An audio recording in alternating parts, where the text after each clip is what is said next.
সাথে ছাগলই আছে। হ্যাঁ, ছাগলের যেমন কানেতে কাঁঠাল পাতা চাপা দিয়ে দিলে ঘুমিয়ে পড়ে, চোখ চাপা দিয়ে দিলে ঘুমিয়ে পড়ে।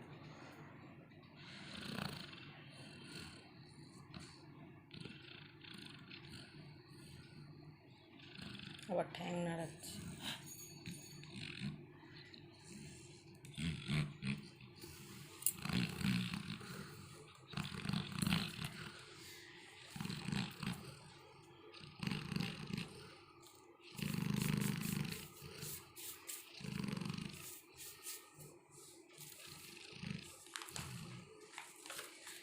নাক ডাকছে না বাজ পড়ছে বোঝা যাচ্ছে না।